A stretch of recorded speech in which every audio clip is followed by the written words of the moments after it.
వే gold trusted gold buyers మీరు తాకట్టు పెట్టిన బంగారాన్ని విడిపించి ఈ రోజు ఉన్న మార్కెట్ ధరకు కొనబడను. హోంమంత్రి Vangalapudi Anitha law and order నిర్వహణలో విఫలమయ్యారా? నేరస్తులని రౌడీ మూకలను అణిచివేయడంలో హోంశాఖ తగినంత దూకుడు ప్రదర్శించలేకపోతోందా? డిప్యూటీ సీఎం పవన్ కళ్యాణ్ పదే పదే ఈ తరహా హెచ్చరికలు చేయటం వెనుక హోంమంత్రి పనితీరుపై ఆయన అసంతృప్తితో ఉన్నారనే సంకేతాలు ఉన్నాయా? Watch the story. ఆంధ్రప్రదేశ్ రాజకీయాలలో మరోసారి శాంతి భద్రతలు హోంమంత్రిత్వ శాఖ అంశం హాట్ టాపిక్ గా మారింది. కాకినాడ మన ఊరు మాటామంతి వేదికగా డిప్యూటీ సీఎం పవన్ కళ్యాణ్ చేసినటువంటి వ్యాఖ్యలు రాష్ట్ర వ్యాప్తంగా తీవ్ర సంచలనంగా మారాయి.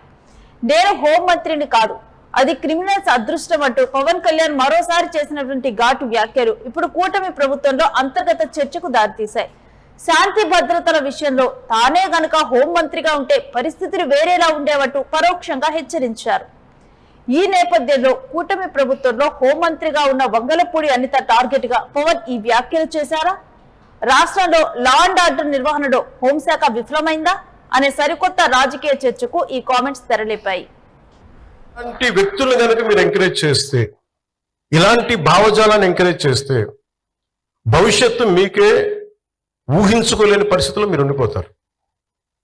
నేను ఈరోజు మీకు ఎందుకు బలంగా చెప్తున్నానంటే you have to have a collective spirit. అన్ని పనులు అవ్వకపోయినా primary is law and order. Law and order బలంగా ఉంటేనే ఇప్పుడు మీరు కోరుకున్నట్టుగా కూర్చోబెట్టి ఏఐ కావచ్చు, పరిశ్రమలు కావచ్చు, రేపొద్దున ఏదైనా కాలేజ్ సమస్యలు కావచ్చు, ఇవన్నీ కూడా సవ్యంగా ఉండాలంటే లా and order should be very strict and very strong.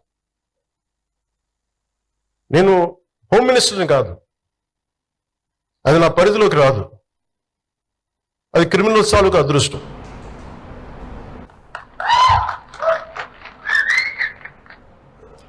గతంలో కూడా పిఠాపురం పర్యటనలో పవన్ కళ్యాణ్ హోంమంత్రి అనిత పనితీరుపై తీవ్ర అసహనం వ్యక్తం చేశారు. శాంతి భద్రతల బాధ్యత హోంమంత్రిదేనని, ఇలాగే వదిలేస్తే తానే హోంశాఖను తీసుకోవాల్సి వస్తుందని గతంలో హెచ్చరించారు. ఇప్పుడు మరోసారి తాను హోంమంత్రిని కాదని, లా అండ్ ఆర్డర్ తనది కాదని, ఇకపై ఊరికే కూర్చోరని తెగేసి చెప్పటం వెనుక బలమైన కారణాలు కనిపిస్తున్నాయి. అధికారంలో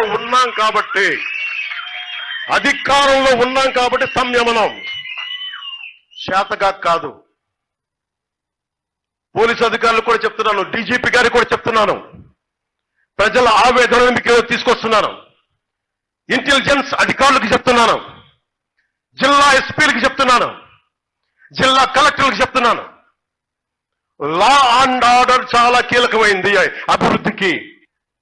హోమ్ మినిస్టర్ అనిత గారు కూడా చెప్తా ఉన్నాను, మీరు మంత్రి, మీరు హోమ్ మినిస్టర్, నేను పంచాయతీరాజ్ శాఖ మంత్రిని, నేను అటవీ శాఖ మంత్రిని, పర్యావరణ శాఖ మంత్రిని. హోం మంత్రి శాఖ మీరు బాధ్యత వహించండి. నేను హోంశాఖ తీసుకున్న పరిస్థితులు వేరుగా ఉంటాయి, గుర్తుపెట్టుకోండి.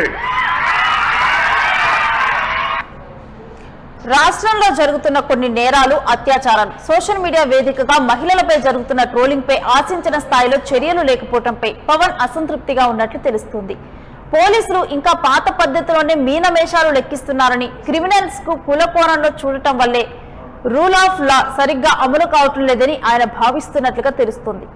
ఇక నేరుగా అనిత పేరు ప్రస్తావించకపోయినా పవన్ చేసినటువంటి ఈ వ్యాఖ్యలు నేరుగా హోంశాఖ సమర్థతను ప్రశ్నించేలా ఉన్నాయని రాజకీయ విశ్లేషకులు భావిస్తున్నారు. లా అండ్ ఆర్డర్ తన పరిధిలో లేదని ఇన్నాళ్లు మౌనంగా ఉన్నారని, కానీ ఇప్పుడు ఊరికే కూర్చోరని పవన్ అనటం కూటమిలో అంతర్గత చర్చలకు దారితీస్తోంది. శాంతి భద్రతల విషయంలో రాజీ పడే ప్రసక్తే లేదనే సంకేతాలు ఆయన బలంగా పంపుతున్నారు. ఇక పవన్ కళ్యాణ్ చేసినటువంటి ఈ వ్యాఖ్యలను అడ్డం పెట్టుకుని ప్రతిపక్ష వైఎస్ఆర్సీపీ కూటమి ప్రభుత్వంపై విమర్శలు ఎక్కుపెట్టింది. డిప్యూటీ సీఎం స్వయంగా హోంమంత్రి ఫెయిల్ అయ్యారని అంటుంటే రాష్ట్రంలో శాంతి భద్రతలు ఎక్కడ ఉన్నాయంటూ వారు ప్రశ్నిస్తున్నారు. అనిత హోంమంత్రిగా విఫలమయ్యారంటూ చెప్పడానికి పవన్ వ్యాఖ్యలే నిదర్శనం అంటూ విమర్శలు గుప్పిస్తున్నారు. మరొక వైపు పవన్ కళ్యాణ్ వ్యాఖ్యలు వ్యవస్థను మరియు పోలీసు యంత్రాంగాన్ని పరుగులు పెట్టించడానికి చేసిన అలర్ట్ కాల్ లాంటివంటూ కూడా జనసేన వర్గాలు చెబుతున్నాయి.